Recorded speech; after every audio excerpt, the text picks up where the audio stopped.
পরের দিন কলেজে গিয়ে লক্ষ্য করলাম দুইটা বাস কলেজের মাঠে, কিছুই বুঝতে পারলাম না। তারপর ক্লাসে বসতেই লক্ষ্য করলাম তানিশা আর রিদিতা অনেক হাসাহাসি করছে, কিন্তু আমাকে দেখেই তারা চুপ হয়ে গেল। একটু পরেই ক্লাসে স্যার এসে বলতে লাগলো, তোমাদের জন্য কিন্তু একটা সারপ্রাইজ আছে। সকল ছাত্রছাত্রী একসঙ্গে বলে উঠলো, কি সারপ্রাইজ স্যার? স্যার বললেন, সারপ্রাইজ হচ্ছে কাল তোমরা কলেজ থেকে শিক্ষা সফরে যাচ্ছ, তাও আবার একদম ফ্রিতে। এবার প্রিন্সিপাল স্যারের মেয়ের জন্মদিন উপলক্ষে শিক্ষা সফরে যাওয়া সকল ছাত্রছাত্রীদের জন্য একদম ফ্রি। স্যারের কথা শুনতে সবাই খুশি হলেও আমি খুশি হতে পারিনি।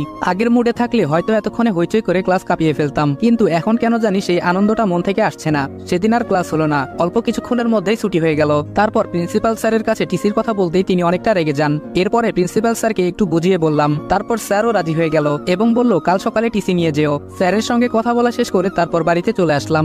এখন তানিশার সঙ্গে কথা তো দূরের কথা, তার ছায়া পর্যন্ত দেখি না। রাতে ঘুমানোর আগে আমার ব্যবহৃত যা আছে সব আগুন দিয়ে পুড়িয়ে ফেললাম। তারপর বাস স্টেশনে গিয়ে সকাল 11টার টিকিট কেটে আসলাম। গেটে আসতেই কাকিমা আমাকে দেখে বলে উঠলো, কিরে বাপ, এত রাতে কই গেছিলি? আমি বললাম, লিজানের সঙ্গে বিয়ের দাওয়াত খেতে গেছিলাম, এর জন্য একটু লেট হয়ে গেল। কাকিমা আমার পকেটে কিছু টাকা গুঁজে দিয়ে বলল, এই 2000 টাকা রাখ, কাল আবার তোদের কলেজ থেকে নাকি শিক্ষা সফরে যেতে হবে। তানিশাও টাকা নিয়েছে, এখন তোরটা নে। কাকিমার কাণ্ড দেখে চোখের কোণে পানি জমে গেল। আমার বিশ্বাস করতেই কষ্ট হচ্ছে যে এরা কেউ আমার রক্তের না। নিজেকে আর সামলাতে না পেরে বলেই ফেললাম, তোমরা আমার সত্যিকারের বাবা মা কেন হলে না বলো তো? কাকিমা বললেন, পাগল ছেলে, তুই আমার পেটের সন্তান না হলে কি হবে? তানিশাকে যেভাবে আদর যত্নে মানুষ করেছি, তোকেও সেভাবে মানুষ করেছি। শুধু কি সন্তান জন্ম দিলেই মা হওয়া যায়? এমনি কি হওয়া যায় না? আমি বললাম, হ্যাঁ তাই তো, তুমি আমার কাকিমা না, শুধু মা। হ্যাঁ এবার ঠিক আছে, যা ফ্রেশ হয়ে খাবার খেয়ে ঘুমিয়ে পড়। কাকিমা এই বলে চলে গেল। কাল সকালে স্যারের কাছ থেকে টিসি নিয়ে এসব মায়া ত্যাগ করে এই শহর ছেড়ে চলে যেতে হবে। ভাবতেই কেমন জানি বুকের বাঁ পাশে দুমড়ে মুচড়ে যাচ্ছে। রাতে ঘুমানোর আগে লক্ষ্য করলাম আমার কয়েকটা ছবি দেয়ালে লাগানো আছে। যখন আমি এখানে থাকবো না, তখন আমার ছবি কেন এই দেয়ালে আটকে থাকবে? ছবিগুলো দেয়াল থেকে সরিয়ে আগুন দিয়ে সেটাও পুড়িয়ে ফেললাম। এভাবে সব মেমোরিজ গুলোকে শেষ করে ফেললাম। এখন কেউ রুমে আসলে বুঝতেই পারবে না কেউ এখানে ছিল কিনা, তারা সেটা ধরতেই পারবে না। রাতটা নির্ঘুমে কেটে গেল।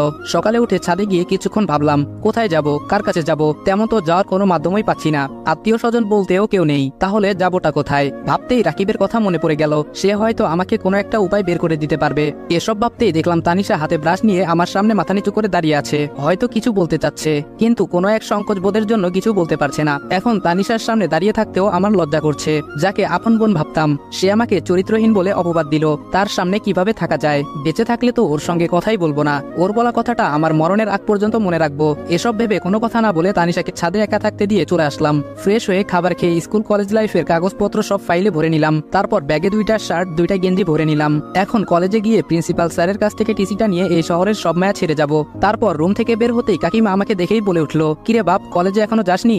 আমি বললাম, হ্যাঁ কাকিমা যাচ্ছি। কাকিমা একটু সন্দেহ করে বলে উঠলো, তাহলে ব্যাগ নিয়েছিস কেন? তানিশা তো ব্যাগ ছাড়াই কলেজে চলে গেল। আমি বললাম, না তেমন কিছু না কাকিমা, ব্যাগে আমার নতুন টি শার্ট আছে, সেটা ওখানে লাগবে, এর জন্যই নিয়ে যাচ্ছি। তারপর কলেজে আসতেই লক্ষ্য করলাম ক্লাসমেটরা সবাই আনন্দ উল্লাসে মেতে আছে। লিজান আমাকে দেখেই বলে উঠলো, কিরে বন্ধু, কই থাকিস? কাল রাত থেকে তোকে ফোন দিয়ে যাচ্ছি, আর তুই ফোন ধরছিলি না কেন?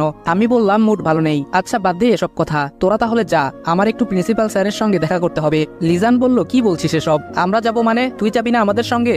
আমি বললাম, না রে, মন ভালো নেই, তোরাই যা। তারপর প্রিন্সিপাল স্যারের কাছ থেকে টিসি নিয়ে বাইরে বের হতে রিদিতার সঙ্গে দেখা হয়ে গেল। রিদিতা আমার দিকে আর চোখে কিছুক্ষণ দেখলো, ভাবছে আমিও তাদের সঙ্গে যাব কিনা। তার দিকে লক্ষ্য না করে কলেজ গেটে পা রাখতেই তানিশা পেছন দিক থেকে আমাকে উদ্দেশ্য করে বলে উঠলো, এই দাঁড়া তো। আমি বললাম, হুম বল। তানিশা বলল, তুই কি আমাদের সঙ্গে যাচ্ছিস?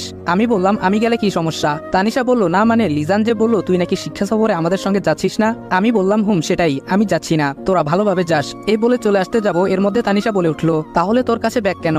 আমি বললাম, না এমনি, ভালো থাকিস আর কাকিমার দিকে খেয়াল রাখিস। এই বলে সেদিনই চলে আসলাম ঢাকা। অপরদিকে কলেজ থেকে তানিশা রিদিতা তারা শিক্ষা সফরে